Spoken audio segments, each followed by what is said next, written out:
Baseball's back. Let's talk about it with Paul Chivari.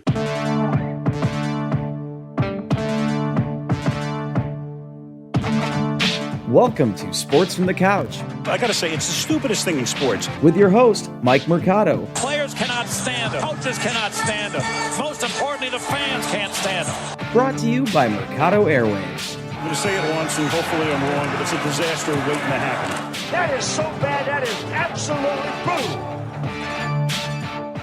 How's it going, Mike? Holly from Baseball Weekend Journal. I'm good, my friend. How are you doing, buddy? Oh, I'm doing great, man. It's weird. I was thinking back, like, you can kind of always timestamp when we do the baseball preview, and it's so weird that it's like, yeah, I'm in my garage and it's summertime and we're doing the season preview. Something's a little different here. Absolutely, but you know what, my friend? It is finally here. It looks like it's happening. I have shouted to my face was blue on the top of the mountains. I do not believe the United States has earned the right to play sports like Korean baseball was doing, like some of these teams in Europe are playing soccer. But you know what? Baseball is finding a way to do it. A lot of these sports are finding a way to make sure their athletes are staying quarantined. They aren't having high positive test results. So it looks like at the very least this Thursday, we will get our first regular season Major League Baseball games in empty stadiums, and we have a lot of things to talk about, Pauly Dangerous. I think the first thing I want to start off with is the 60-game season. Initially speaking, what were your thoughts when you first heard about it? Let's move past what happened this offseason, right? Let's move past what's going to be the detriment towards these guys with the new CBA when it comes to negotiations. We'll save that for the offseason. We're here now. They didn't get the 110 games. They didn't get the 115. 60 games is what we got. What were your initial thoughts when that happened, and what are your thoughts now just a few days away from first pitch? Well, I felt like they really dragged the negotiation process out, the players and the league. And it seemed like the entire time the league wanted less games and the players wanted more games. And it seemed like the negotiation tactic for the league was to just keep offering things that the players wouldn't want and keep rejecting the counter offer by the players until it basically came down to the agreement that they wanted, which was 60 games. And when Rob Manfred was on the Dan Patrick Show and he basically confirmed it by saying that it was always going to be 60 games, do you think that he lost every type of goodwill he had with the fans for getting the season going? Do you think that that was probably the biggest blunder besides just calling it a piece of metal? It's so hard because I think all of us that love the game as much as we do and follow it and will still tune into baseball despite our feelings for ownership or the commissioner, we kind of have like Stockholm syndrome for the game. And if you can't turn us off with player strikes 30 years ago or the threat of another player strike or extreme rule changes, the baseball's been clear about their concern for attracting the casual viewer, the one that doesn't care about the business behind the scenes. Like, leave me out of it. Just tell me when baseball is. Those people. It's great optics to those people that don't know the negotiation process that there's going to be baseball this week. I mean, there's excitement again. I mean, you and I know it. We were watching our teams play each other this week. And it's a different feel. But I think once baseball starts up again, the casual viewer, television viewer, will be happy again. But you really want that casual fan that wants to go to the ballpark. They want nothing to do with watching the game on TV. They could care less who won the World Series, or they couldn't care less who won the World Series, if they could even tell you. They want that casual fan, the one that's going to spend their dollars on baseball. So I don't, at the time while it was going on, I was saying that, I think this hurts the game. And of course, there's a way to still hurt the game with those of us with the Stockholm Syndrome, the dedicated fan base. Like, if we haven't been hurt yet, there might still be a way to hurt us if we can't be hurt. But for the casual viewer, I think as long as there's games on TV, and this is the casual viewer, not the one that goes to the game, the one that likes it maybe a little bit more than going to the game, I think you'll keep those people around. I think regardless of what the rules are, regardless of what the presentation is, or what the threat is of labor disputes, you're still going to have that viewer. You might lose your dedicated fan base, and you're going to always have trouble trying to attract those that only view baseball as something to go do once a summer and have a hot dog and a beer.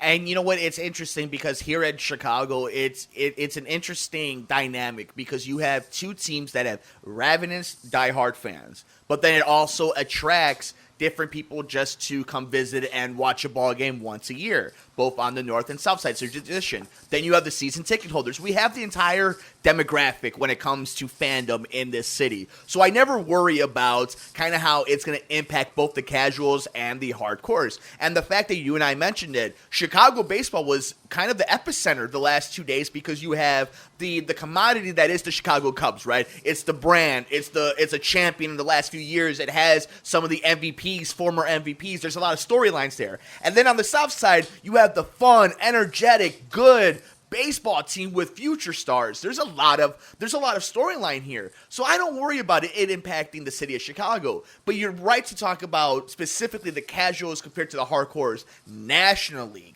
And I think what's really important is while a lot of people will just go visit, let's say, Colorado, right, to go see some of the breweries and some of the dispensaries, and then they'll go to, Coors Field. And it's just part of an event. They'll do that as a bucket list type of thing. You're not going to get that this year. But I believe the casual sports fan who's just looking for background, looking for a companion for the rest of the summer during this pandemic, I think that's where baseball will benefit. I think that's where they'll gain new fans. I wonder if the fact that there isn't a lot of games going on right now when it comes to major sports, and you have kids who aren't in school, who aren't in camp, who aren't playing sports, how that's going to impact them, and maybe that's going to drive in a youth movement, especially if you do have fun teams with big stars where, for baseball, as much as they lost some superstars, they do have a lot of names that are going to be playing in this rapid, fast 60-game season. And, Paulie, you know better than anybody, 60 games, it's not a marathon. It's a sprint, so there's consequences. And while you and I may love 162 games, give us the baseball, put it straight in our veins, the point is, the reason the NFL is so hyped, college football is so hyped, it means something. Every game matters. And baseball, that's going to be the case this year. Your first 10 games of the season means something. And that's going to be a huge, if used correctly, a huge momentum factor for Major League Baseball. You bring up a great point, and this kind of dawned on me last night when Steve Stone, the White Sox color analyst, said, if you miss 2 weeks because you have COVID, that's a quarter of the season. So it is a sprint, and I think Stone kept going on saying, about whoever gets off to a hot start, whoever gets off to a cold start, and how it's going to affect your season. And that's really true. I think even in a 2-month season, and a little bit of a smaller level, a good week and a bad week could make you or break you. But there's always time to recover if it happens early. Because I was doing my projections, and even then it's like, I see a lot of tight races. And that's the thing is, you want to stick to kind of some of the usuals year to year. When you start a new baseball season and you're picking, who the favorites are, you kind of tend to stick to some of the guys that made the playoffs or the teams that made the playoffs last year. And you really can't do that in a year like this because anything can really happen in such a short season. And 1 week could really throw the whole thing off. But at the same time, because there's so few games, it's going to be a lot tighter.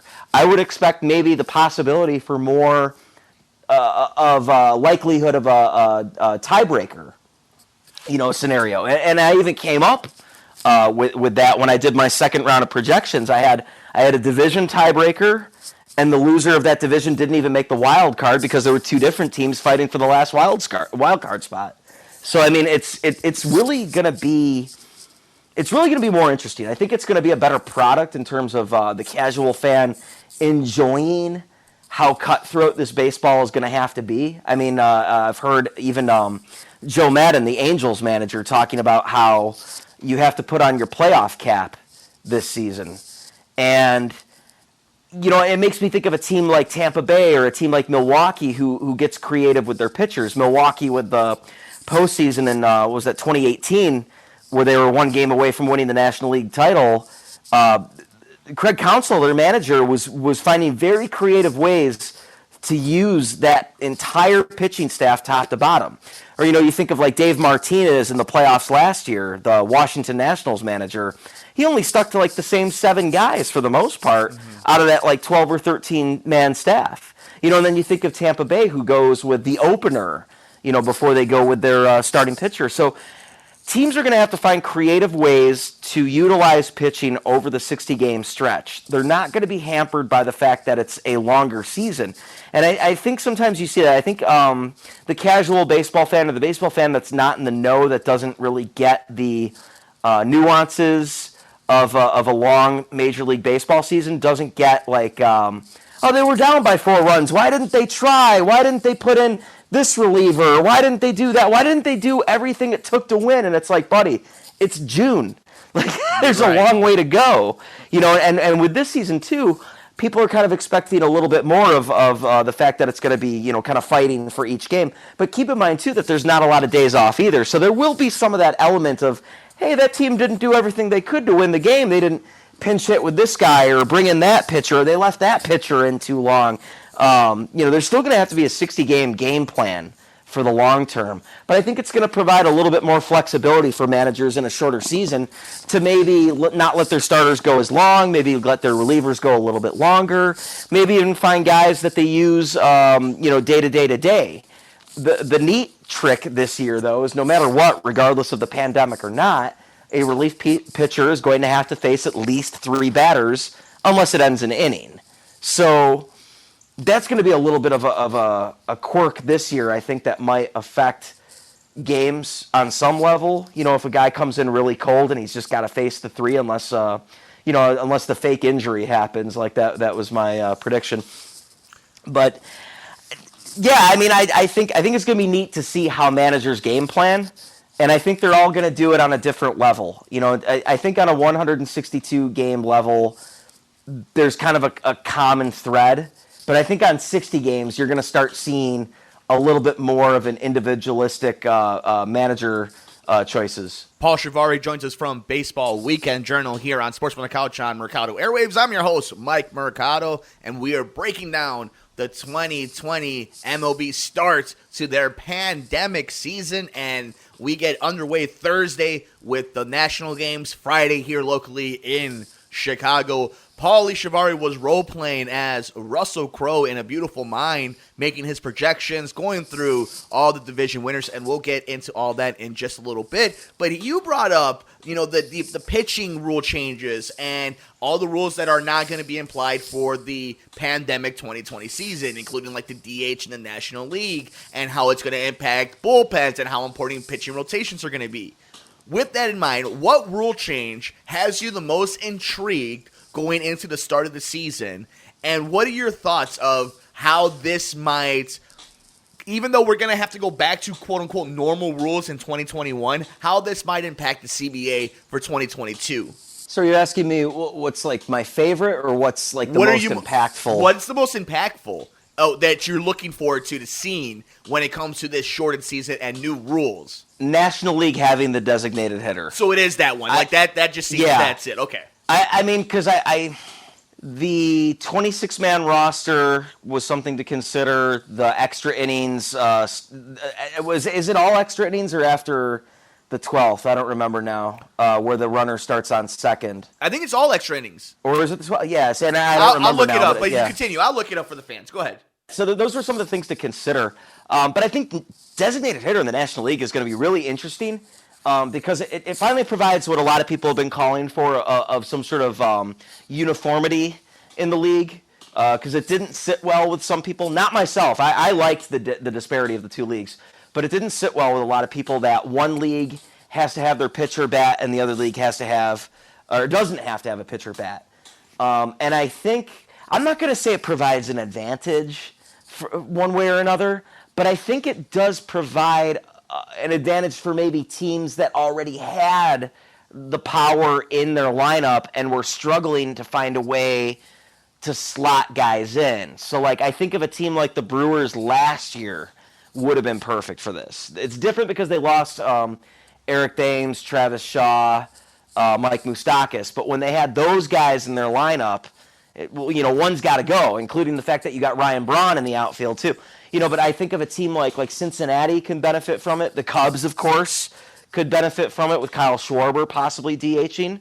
And I like that their new manager, David Ross, didn't necessarily commit to Kyle Schwarber as the DH. I think he said he wanted to get kind of a nice rotation in there, because they also have a problem, too, of, what do you do when you got Anthony Rizzo, Wilson Contreras, and a healthy Victor Caratini? Absolutely. Ian Happ, David Bodie, Nico Horner in that rotation with them. That team alone. The Chicago Cubs, I think, are the primest example of a team that could really lick their chops at having the designated hitter in their lineup every day.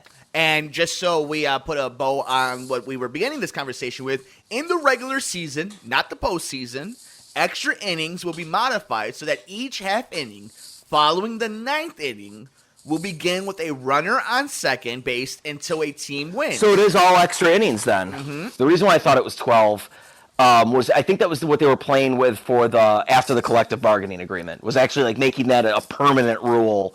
But for the sake of this year, they're doing it once the 10th inning hits, just to get the game over with because of the pandemic. Yep. They don't want with low travel, a few days off, increased amount of time around each other.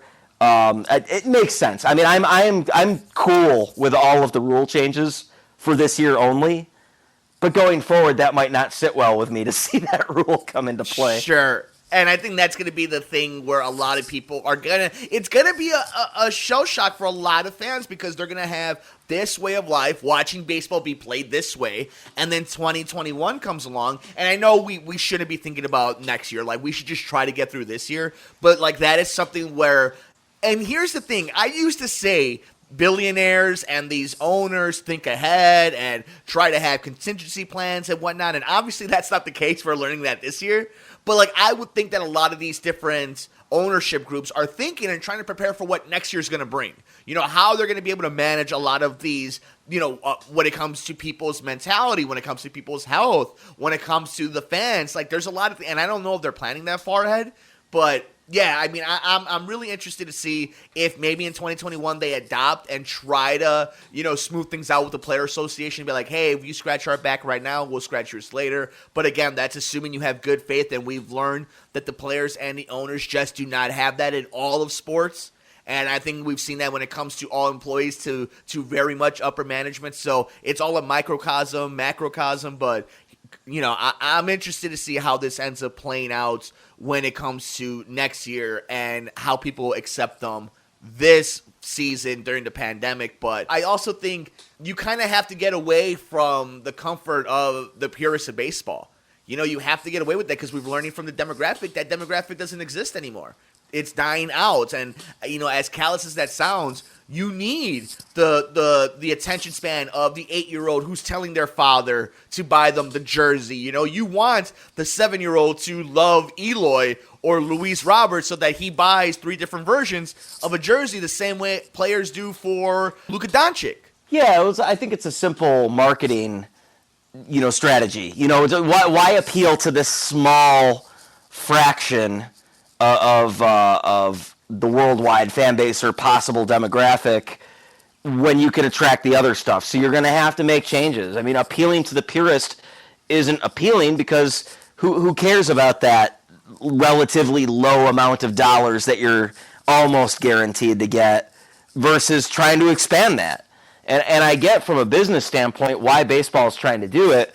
The problem is I don't think it's, and I think a lot of businesses do this, where they fail to understand their reality.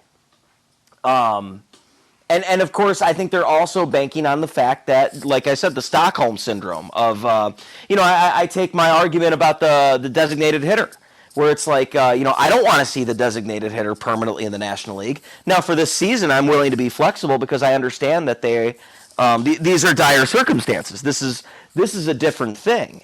But doing this permanently, doesn't sit well with me because it's like, well, wait a minute. Designated hitter was not the natural part of the game, and you're going to remove some exciting parts or players in the game. Babe Ruth, we think of him as this dominant hitter that played outfield for the Yankees. but he was an amazing pitcher for the Red Sox. And then in our modern day examples, Shohei Ohtani and Michael Lorenzen and Brendan McKay. And then even Hunter Green when he comes up. There's so many more guys, it seems like now. This is the thing that blows my mind now, too, that Major League Baseball is doing this. Not only are they trying to get rid of, they're trying to remove the bat from the pitcher's hand, but they also want to make it, and I think this is a rule this year, where you have to designate someone on the roster as a pitcher or a position player, and a position player can't come in to pitch the game unless it's like a 6-run difference or certain variables in there. You can't just throw a position player on the mound willy-nilly unless there's a certain extreme happening. It's an actual rule. And I think it's just completely unfair because I think you're taking away a huge element of baseball. Now, granted, I get the whole thing of offense is the most marketable part of baseball, the home run. Runs being scored, excitement, play, movement, the ball in play. But you also want to move the game quicker because one of the biggest complaints amongst the casuals is that the game's too long. Well, in a game that's not designated by time, and that the only way you can move a game forward is by an accumulation of outs, then you would want to have a guaranteed position that's going to get out more frequently than another position. Why would you change the rule for the sake of excitement to extend your product? And the thing is it's not like there's a shortage of baseball games. There's 60 this year, but 162 is a lot of games in a normal season. So, I understand from the marketing standpoint, but at the same time, I think there's going to be a breaking point someday where baseball doesn't look like the game that it was for a century plus, and you're going to lose the purists. And even those that aren't necessarily identified as purists, but at least understand a portion of the game. The ones that it's not going to sit right with them to see the California rules and the extra innings, or the minimum 3 batters, or just some of those rules. So I don't know. It doesn't sit well with me, but at the same time, it's like what I was going back to before, to make my point quickly, is when they were talking about making DH permanent in the NL, I was such a purist that I was like, oh, I can't stand for it. I'll be kicking and screaming, of course, over this little minutia. And the thing is I can't walk away from the game because there's a DH in the NL. Because if that's what provides me to walk away from the game, did I even really like the game to begin with? Sure. It's not like there wasn't designated hitter to begin with. So that's something, and in fact, I'm an American League team fan. So like, who am I to disparage the designated hitter and the concept of it? But at the same time, the minimum 3 batter rule, the having to designate a guy as a pitcher or a position player, and the California rules and the extra innings, that's not baseball. Now, let me just put it to you in this type of terms, right? I agree with you for a lot of points and sentiment that you're bringing up. But I think a lot of it is losing the trees in the forest. You're right. There's a lot of stuff that isn't initially baseball. But there are a lot of things that happen. Things evolve. And I agree with you. Like, there's a lot of random change. For example, people talk about pace of play and time of play. Those are two different things. That's apples and oranges. A long game doesn't equate to a boring game, and a short game doesn't equate to an exciting game. What people are looking for, and this is the theory I think people lose, the DH isn't just to add time to the game, it's to add offense. And adding offense is not just going to add, in theory, time to it, because obviously the problem is you're talking about an analytical sport. So you can't have analytics in a sport and also have purists arguing about two different things. The reason why pace of play is so messed up is because it's either a walk, a strikeout, or a home run. Okay? But you want more batters for more offense. But more offense doesn't equate to excitement if it's just more of the same. People want to see steals. People want to see hit and runs. People want to see doubles and triples. They want to see action on the bases. That's the problem. The problem isn't the time of the game. The problem isn't what type of lineups you're given. The problem is the type of baseball that's being played right now. And that's the problem that you're having between purists and common fans and everybody in the middle who just wants to watch baseball. Baseball's not like when you watch The Natural or Major League or when you're watching Angels in the outfield. It's not that exciting. Not right now because there's only 3 outcomes to a game. And that has nothing to do with how your lineup looks. That has to deal with how managers are switching pitchers every other at-bat. And then you have these GMs and these vice presidents and presidents having these mandates and how you have to go up as at a bat. So I think that's where you lose and the nuance to that conversation is. Part of that, though, I think is, the evolution of the game. The 3 outcome at bats, the constant pitching changes. Your starters just don't go longer because you have a lot of great pitchers in your bullpen and fresher arms. And money. Guys have adapted to hitting 100 miles an hour because there's more pitchers that hit 100 miles an hour. So I mean, I get what you're saying. But I think the game has to find a way to adjust itself. And this is the way that Rob Manfred and Major League Baseball feel that they can try to accommodate for these natural changes, in our lifetime. They're trying to find mechanical changes or technical changes to the game to make it a little bit more balanced. I don't know if I necessarily agree with it, but like I said, Mike, with the designated hitter and everything else, was I truly a baseball fan if I'm going to walk away from the game if they make these changes? Because these changes shouldn't change the game to the point where it doesn't look like baseball anymore. But at the same time, it's going to be different. It's just going to have to be. It might be a me problem at that point, or my ilk. Have to adjust to that. I'm getting into my middle ages these days, and I know I'm going to be that curmudgeon years from now, 30 years from now, 40 years from now, whatever, telling the kids about, there used to be pitchers hitting, and they never had the extra runner on base, and baseball was better for, oh, shut up, Grandpa. So I'll wear it, I'll wear that proudly, but it's got to be a healthy balance between, do the rules changes make sense? Does it still look like baseball? And is the game still fun? I guess that's just the evolution of sports too, because people have the same conversation when it comes to the National Football League, the NBA. So I mean, it's the timeless question between my era is better than your era, and here's the reason why.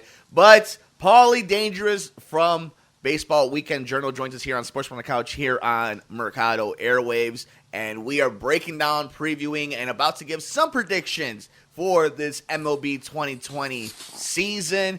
And we are just kind of, at least right now, I think at the very least, we have to acknowledge the fact that while we're talking about rules changes and how this affects the sport, I think we can't lose sight of the fact that nothing is guaranteed for this season to begin with. So while we're talking about a lot of different scenarios and big scope issues, the fact remains is this is still going to be a very bumpy road for not just teams, not just staffs, but for fans when it comes to emotionally dealing with what's going to come and what might be postponement, what might be cancellations. We don't know. What might be a complete 60 games and nothing happens without issue, But with that in mind, I want to just bring this really fast to you. One thing I'm surprised that we didn't see was digital umpiring. I thought for sure that would be one of the rule changes that would come out this year.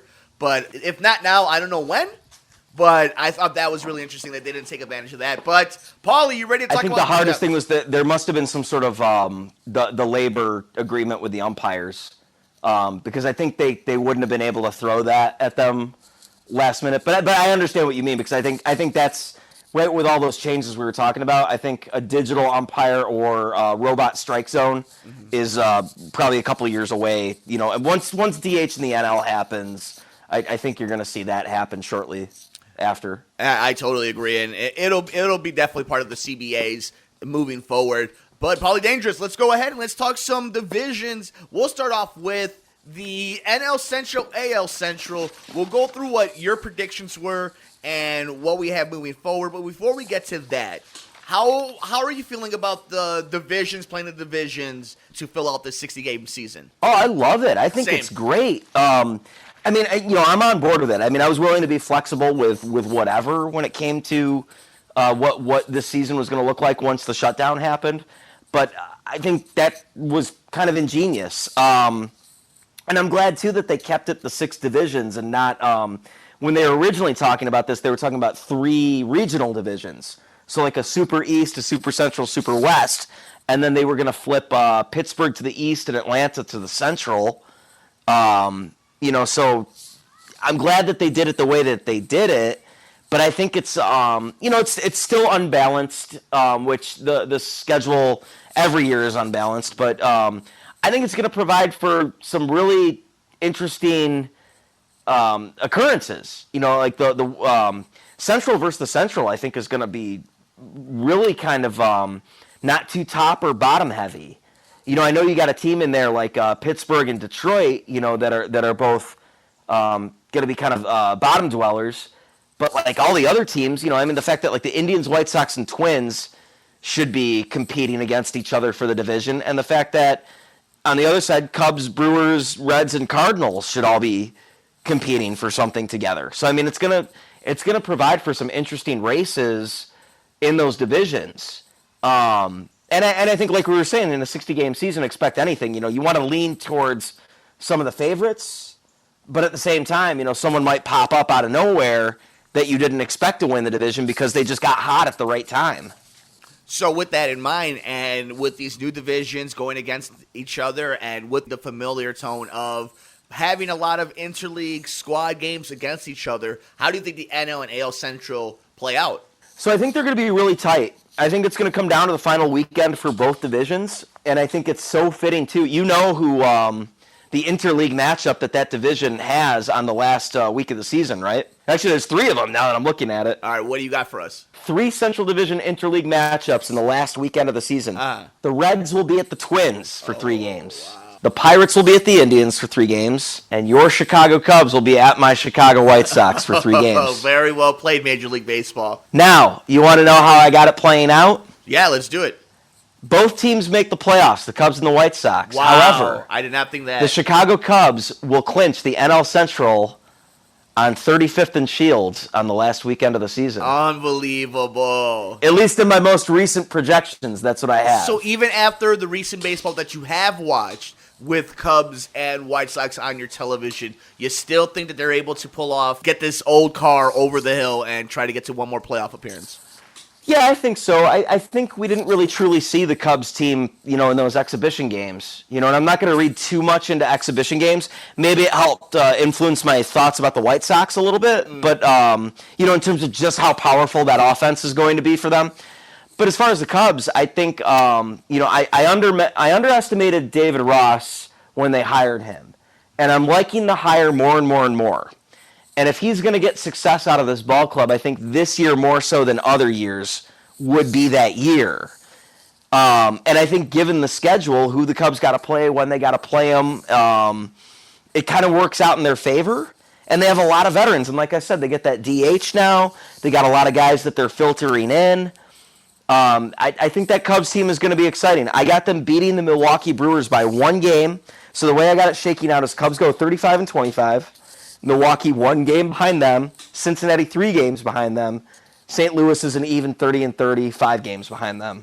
I know a lot of experts are very much in love with the idea of Cincinnati being a nice dark horse in the NL Central. I know you have kind of flirted with them a little bit. Why have them in 3rd place? Just because how tight the division is. I mean, they're in 3rd place, but they're still above 500 and only 3 games away from the Cubs. Okay, so they run into the Twins on the last week of the season. So a lot of it also comes down to circumstance of where we might be by the end of the season.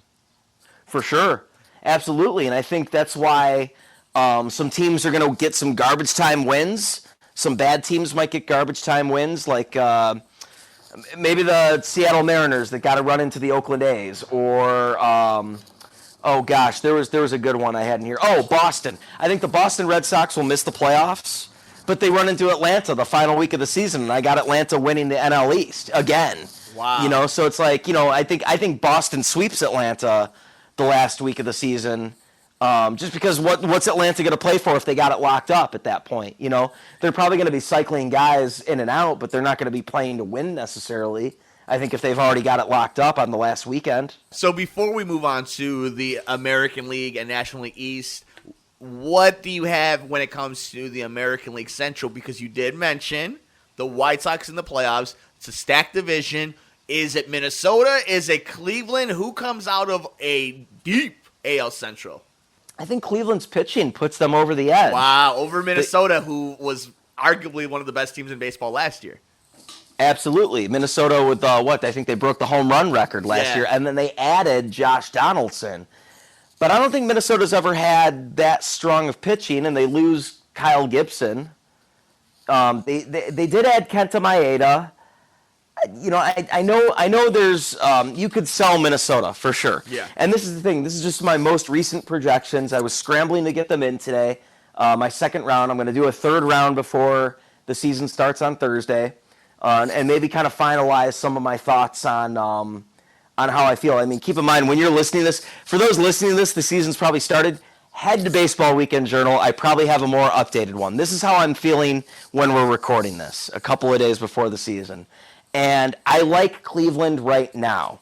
That's not to say I don't think Minnesota could make it, but I think my second projections were a testament to how short of a season this is and how much of a sprint this is. Because like my National League Central with the Cubs winning it, I didn't expect that. I had the Reds in my initial projection.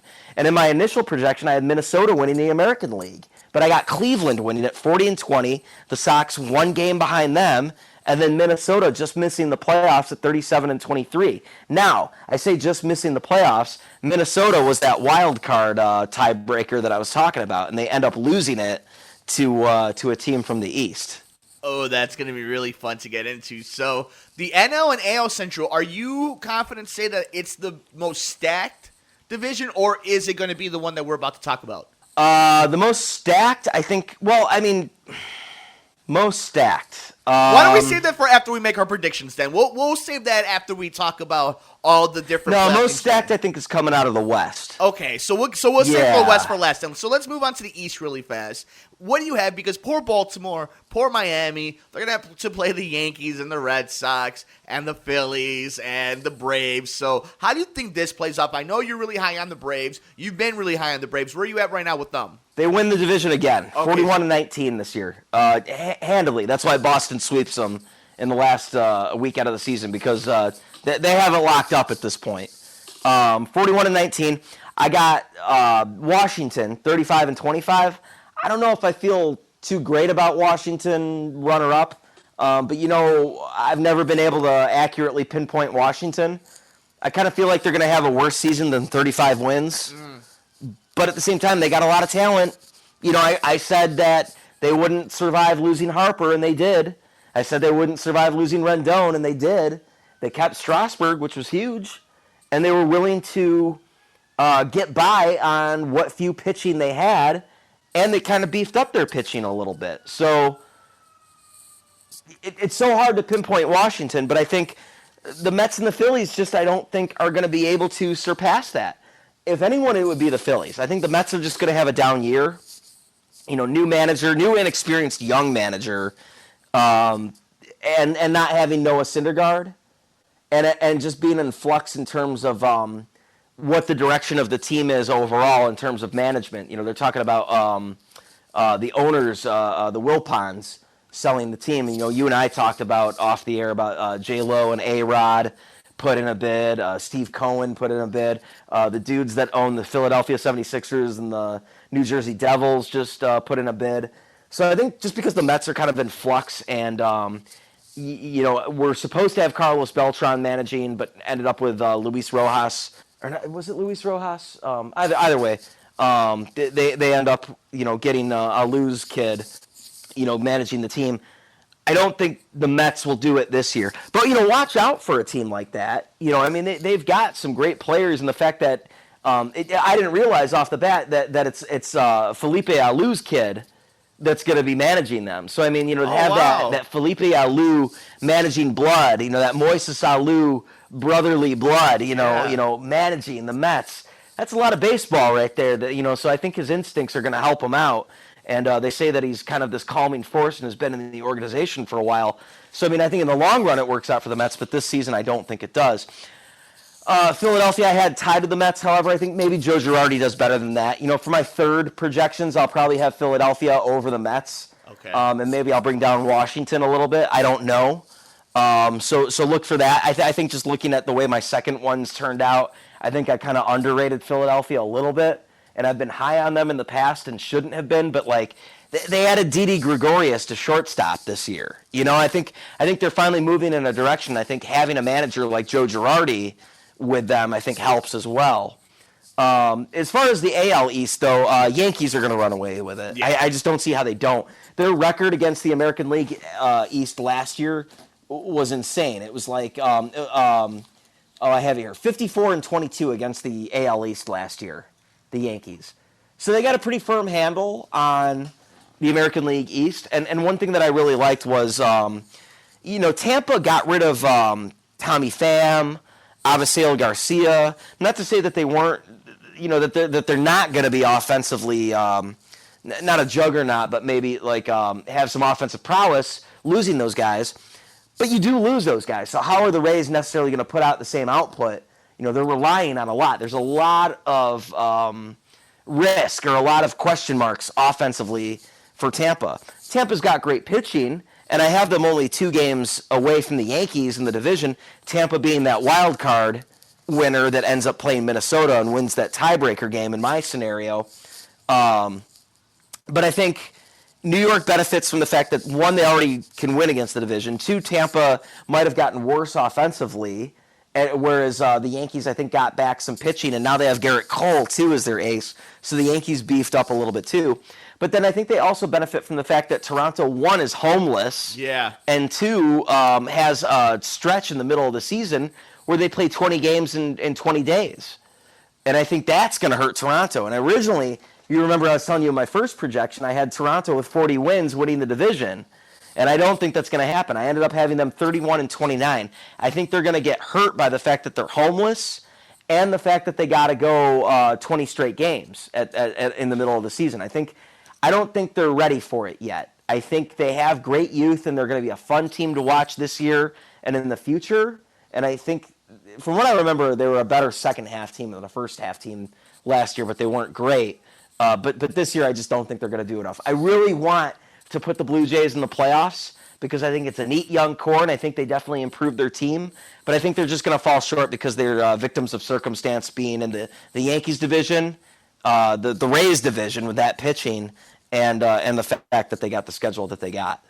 Boston will win 27 games. They'll go 27-33, miss the playoffs. Baltimore, I have getting a measly 7 wins this season, being the worst team in the entire majors. The only single-digit win team. Who has more wins, the Orioles or the Bears? Ooh,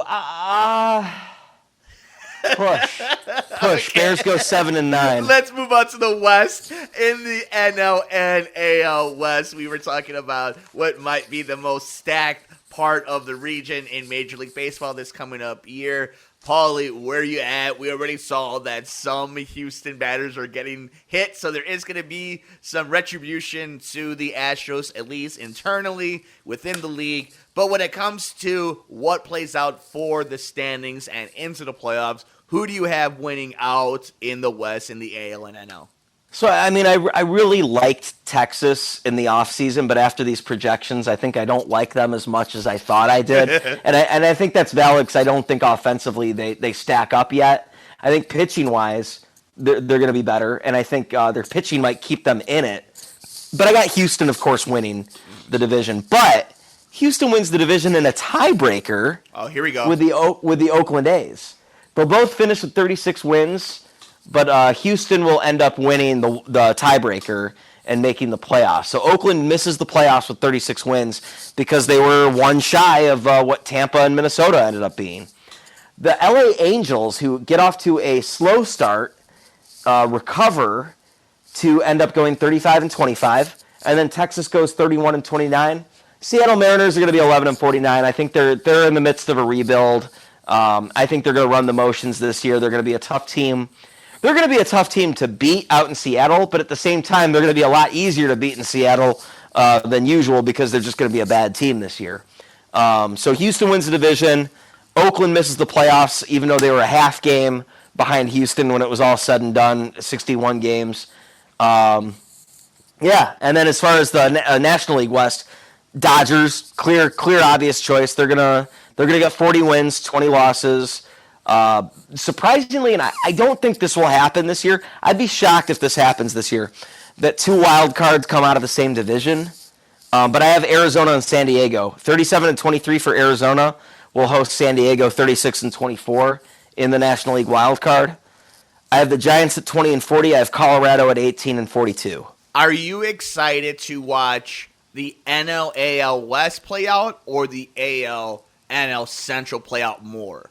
Central. Might have to do with the fact that, we're biased, Yes. being from Chicago, being from the Central. The fact that the White Sox are exciting this year, but the fact that, Cincinnati should be exciting this year. Mm-hmm. And that, like Milwaukee, the Cubs, Cincinnati, and St. Louis, it's like there's not, a clear-cut favorite out of those 4 teams.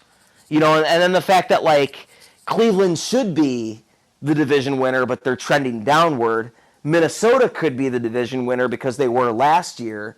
But the White Sox could be because they made some of the biggest moves in the offseason and finally have that youth movement starting to be ready to play because this was the year that they anticipated being back in contention. So I think there's just more exciting storylines in the Central versus the West, whereas Houston and LA just seemed like kind of obvious choices because they've been the division winners the last couple of years anyway. Paul Chivari from Baseball Weekend Journal joins us today on Sports from the Couch here on Mercado Airwaves. We are predicting and previewing the 2020 MLB season, and it is time, Paulie Dangerous. Why don't you give us a rundown one last time before I put your feet really to the fire? Who do you have coming out of the NL and AL in each division?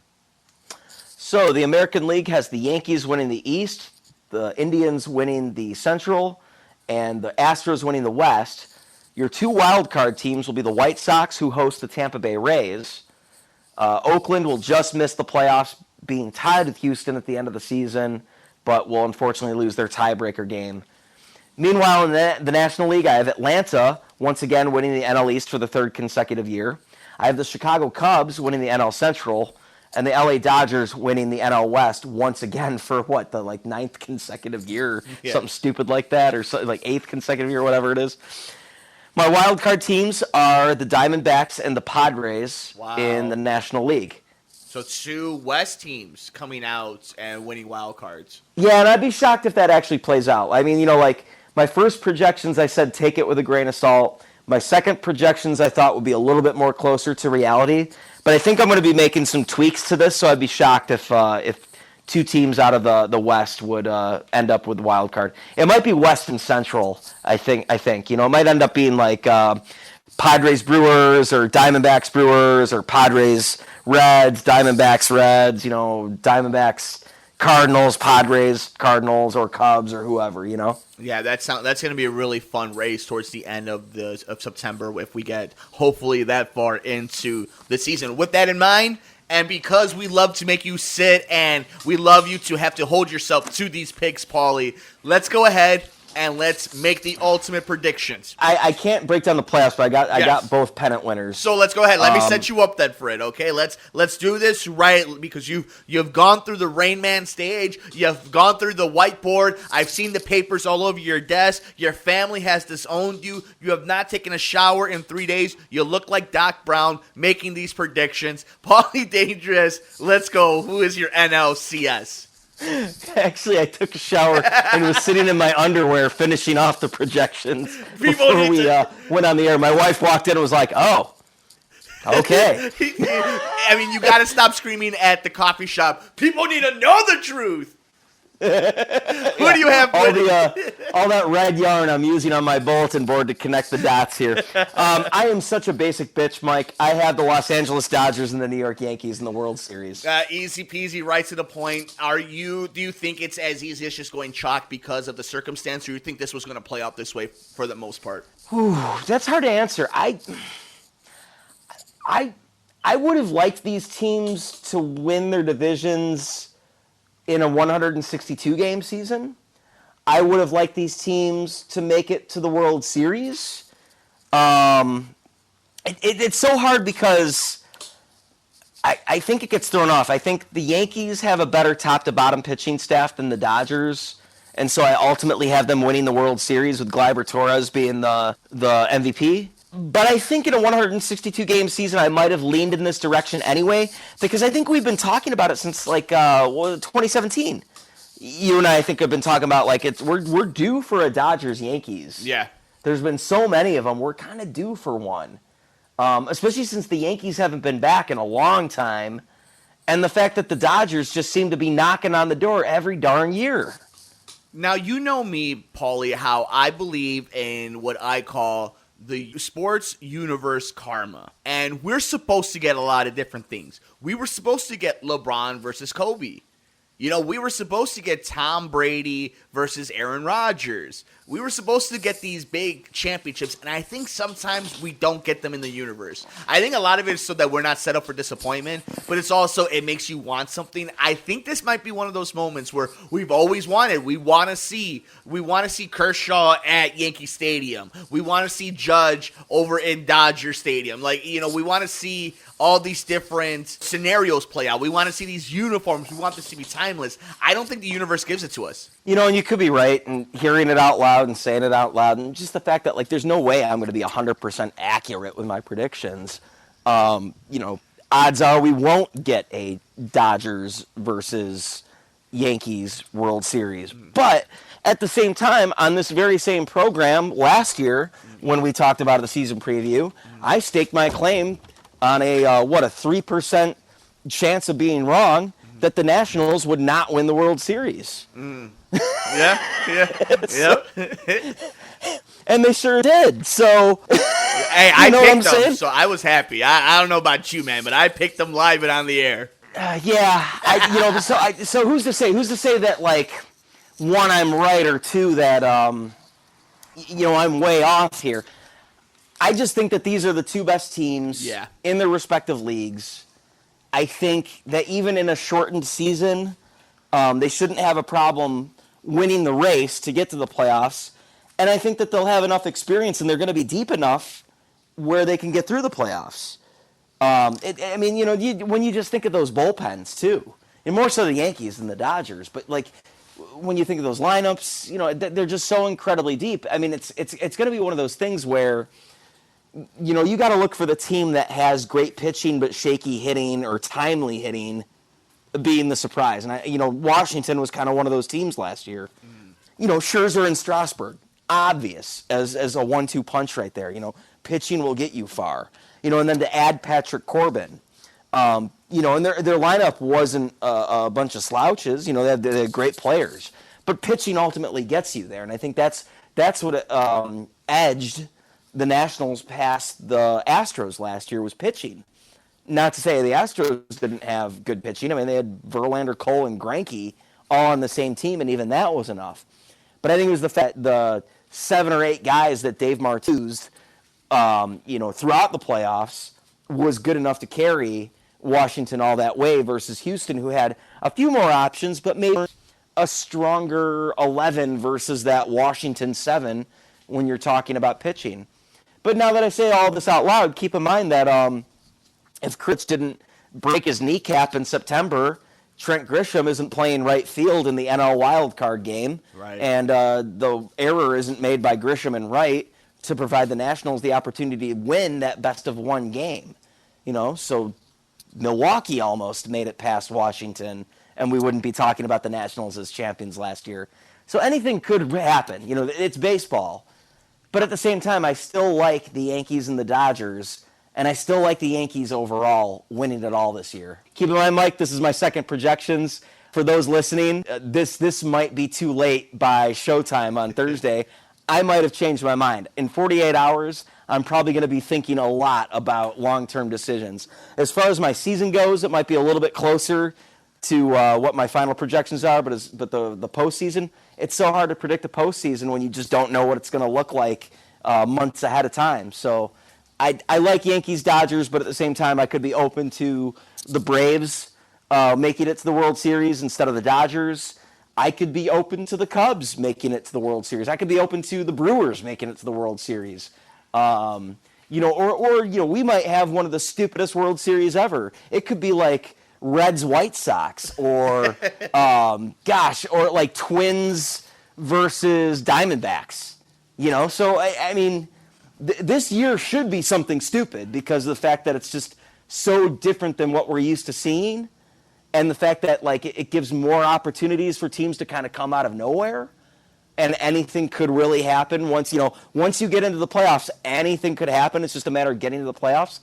But at the same time, I really do like Yankees-Dodgers. I think, and especially in a year like this, I mean, if you believe in conspiracy theories or anything like that, this just kind of feels like what a way to win back the fans than to have some of the like two biggest franchises play each other in the World Series. That's not what I'm saying will happen or why it's going to happen, but I'm just saying Yankees-Dodgers I think is a lot easier sell than some of the other matchups that people are looking at as the World Series matchup. Paul, you've been spending too much time with papers, bulletin boards, strings. You haven't shaved. You look like Ted Kaczynski. Like, it is getting outrageous. This is.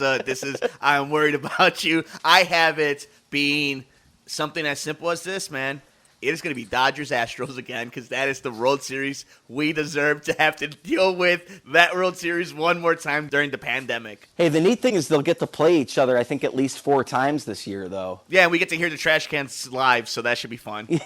Yeah, we'll see what sort of trolling the Dodgers do at Dodger Stadium. But, yeah, I want to say it's early, too. I want to say, probably, a week from now. We'll see Dodgers at Astros. That's going to be fun. Paulie Dangerous, we could do this all day. I want to thank you so much for joining us, and I want to make sure everybody gets their fill in when it comes to opinions, thoughts, and what is going to be a very interesting 2020 truncated season. It's going to be an experience for all of us, and I want you guys to go and support Paulie. Go on Twitter, follow at Baseball Weekend. That's Baseball Weekend Journal's page. Then you can follow Paul himself at Paul Chivari on Twitter. And while you're at it, go to SoundCloud, look up Shiv Sports. That's CHIV Sports. And you will see all the postings up there of all the latest weekend journals he has. I've seen Paul personally do the work, edit, look up the research, and record these bad boys after working long shifts over at the radio station. So shout out to Paul for all the amazing work. Make sure you guys support him, like him on Facebook, and all that fun stuff. And more importantly, make sure you guys just follow him and his deterioration of conspiracy theories and trying to find out the truth of Major League Baseball right now in the 2020 season. Paulie, this was a lot of fun. Any final thoughts? Oh, it's always fun. I always love being a guest on your show. I love previewing the season, and I'm looking forward to seeing what the season brings. Happy to be a part of it. Looking forward to the next time you're on my show. That'll be a lot of fun, and then the FBI could finally have enough evidence to put us both in a black site. But until then, Paulie Dangerous, thank you so much, my friend. You are not only a great expert when it comes to baseball, you're a great dude. And as always, it is an amazing time having you on, and I look forward to making fun of you and our picks at the end of the season when we get to October. Paul, thank you so much, my man. Hey, thanks, Mike. Love you, brother. Love you too, my guy. Hey guys, Mike here from Mercado Airwaves. We want to thank you so much for all the support you've given us here on the network. And if you want to see what we're up to outside of the station, please follow us all over social media. I'm on Twitter at Mike M Media and on Instagram at Mike Mercado Media. You can follow the good brother Alex Mercado on Twitter at Mercado21Alex and on Instagram at Mercado2121. The lovely Nicole Mancha is on all social media platforms at Typing When Tipsy. You can follow the network on Twitter at Mercado Airwaves. Our pop culture show, The Good Brothers, on Twitter at Good Brothers Pod. Our true crime shows on Instagram at Murder, Mysteries, and More. And of course, like us on Facebook at Mercado Airwaves. You can see all our videos on YouTube.com/Mike Mercado 2333 or by searching Mercado Airwaves Network. We play video games on Twitch, twitch.tv/Mercado Airwaves Network. And of course, you can support our network by finding a tier just for you, whether you want early access, you want to be part of polls, you want to win contests contest prizes by visiting us at patreon.com/Mercado Airwaves. And we really appreciate it wherever you get your favorite podcast. So like, rate, review, and share us. And please spread the word. For the good brother, Alex Mercado, for the lovely Nicole Mancha, I'm Mike Mercado. Thank you so much for all the support you've given us here on the network.